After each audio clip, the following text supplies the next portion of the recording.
Now, where I really want to focus the attention this month is we've got a lot of very headline-oriented things, some very meaningful, some perhaps not as meaningful yet, relating to the metals markets. And I've got the headlines up here on the screen for those who are able to view this. But the first one is, the White House basically calling for the potential to raise tariffs on steel and aluminum. If that sounds familiar to our prior president, it should. I would say that, both sides of the aisle seem to be fairly well aligned. And I'm not here to talk politics, but both sides of the aisle seem to be fairly well aligned for now on the notion of protecting American workers, particularly steel and aluminum workers.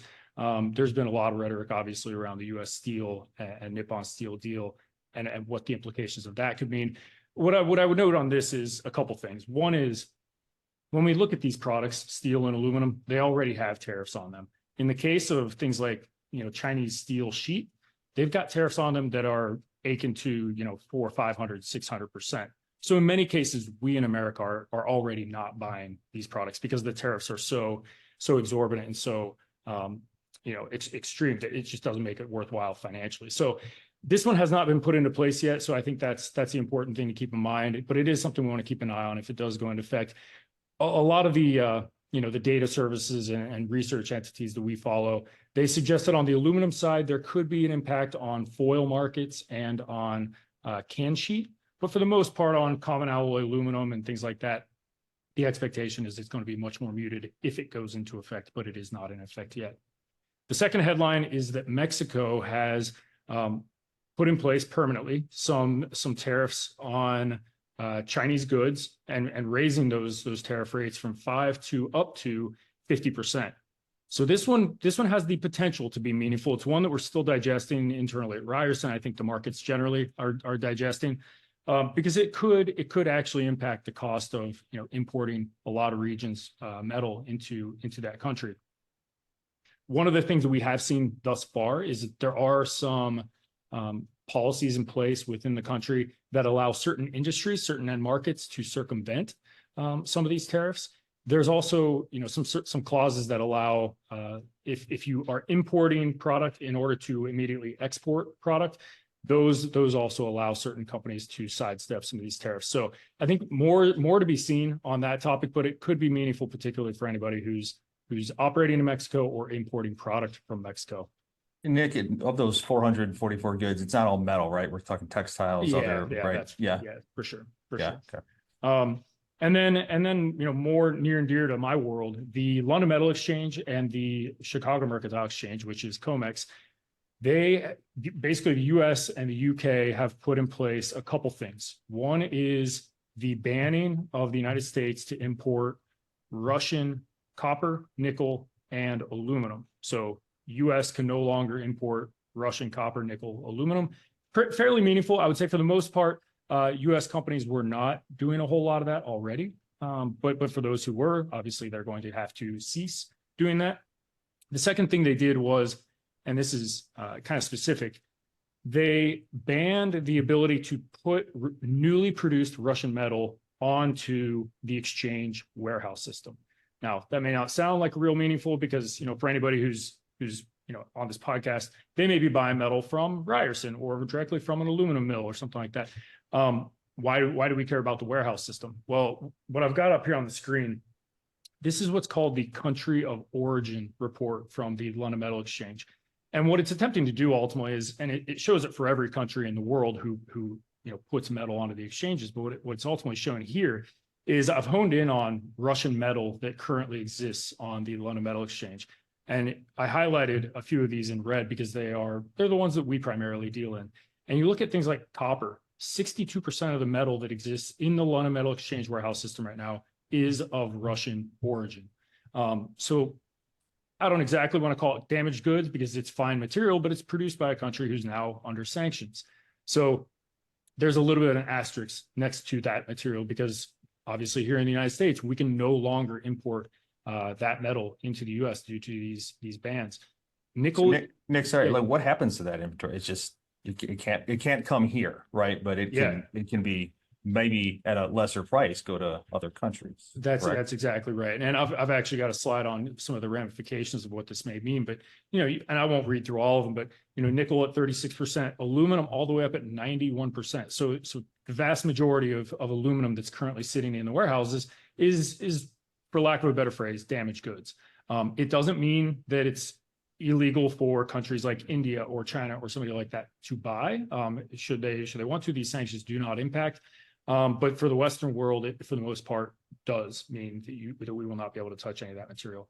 So, I've kind of summarized it with the following to say we've really kind of developed a bit of a tiered system within these commodities where, tier one, the undiscounted metal, I would call anything produced by anybody other than Russia. It's essentially, it's allowed to go on the exchanges. It's allowed to go into the United States.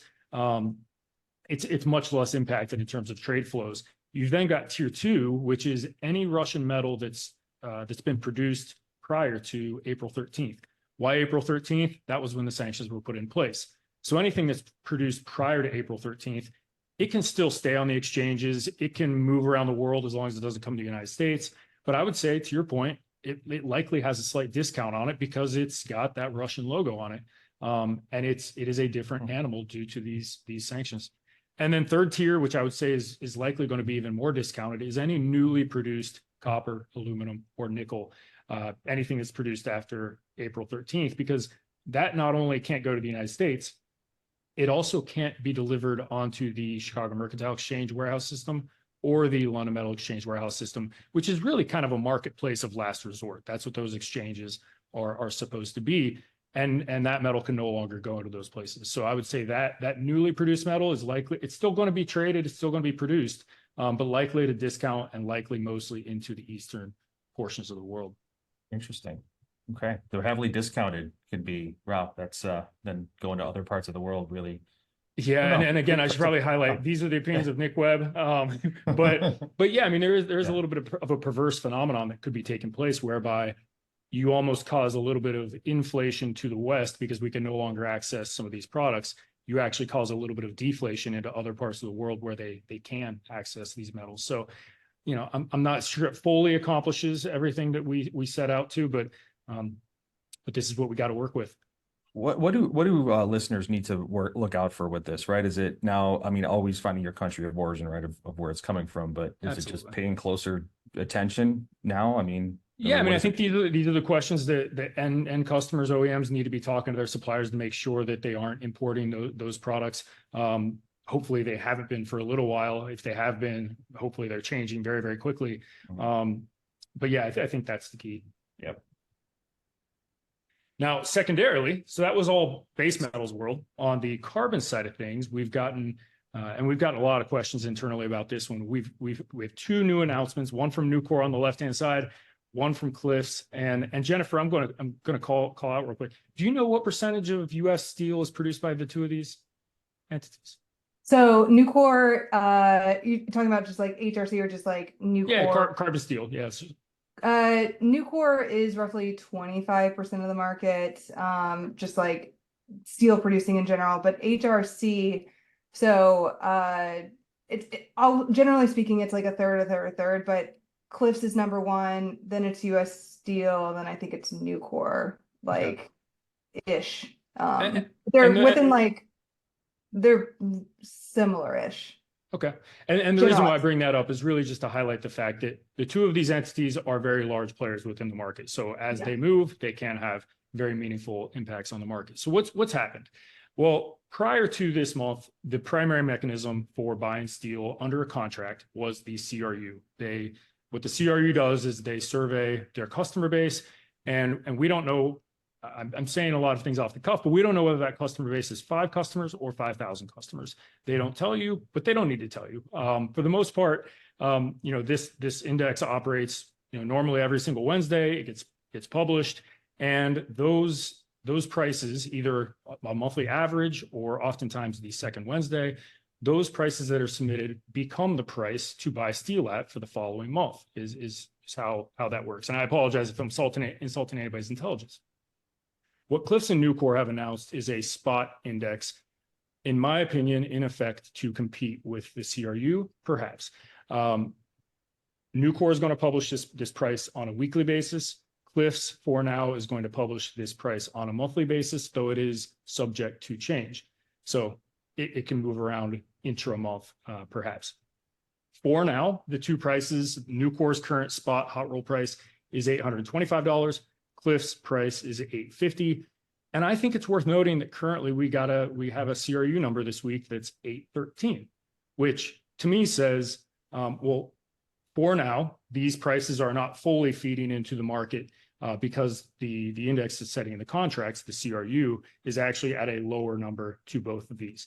But according to both of these mills and these letters they sent out to all their customers, these spot numbers are now going to be anytime you go to the mill, one of these two mills, and you want a spot transaction for hot roll coil, these are going to be the numbers. There's no discounting. There's no volumetric discount. So if you want 5 tons or 5,000 tons, these are your numbers. And that's all we really know at this stage.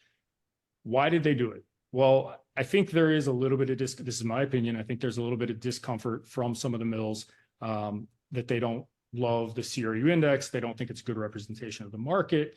And as such, they want to take control of it. And obviously, given their size, they have the potential that they could take a little control of it. Now, on the other hand, I would make the argument that there's a potential that if Nucor and Cliffs have these indexes out there, and if they are in fact selling metal at these prices, if one of those customers that buys metal at those prices happens to also be a CRU submission entity, there is a chance that in the next week or two, that purchase could feed into the CRU, so you could get a little bit of a circular loop. So from that vantage point, these numbers are certainly something we want to keep an eye on. As I mentioned, it is curious because right now we already have a CRU that is pricing at a discount to both of these, which to me suggests one of two things. Either somebody is buying at a discount from one of these two entities, or somebody who's submitting to the CRU is not buying from these two entities because, or they're, they have to be buying at a lower price somewhere else. So it's a pretty interesting thing. For now, it feels like mostly a non-market moving event. Certainly something we're keeping an eye on. We've gotten a lot of questions about this. And for now, I'm not aware of any contracts being tied to these. I think they're too young.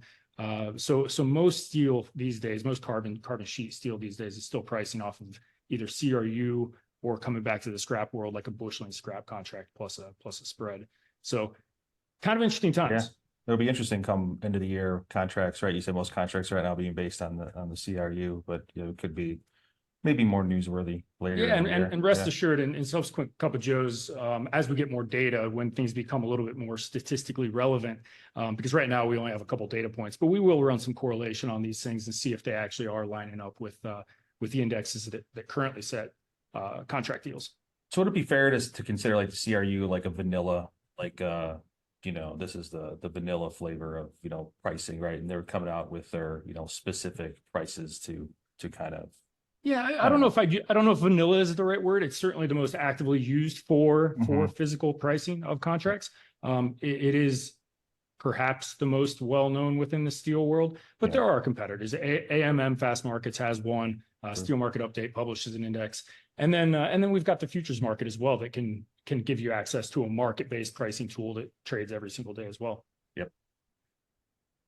And speaking of that, what we're looking at here is going to be the front month futures contract of hot roll, which ultimately I think it's worth noting. These futures contracts do also set and settle against the CRU. They don't settle against anything else.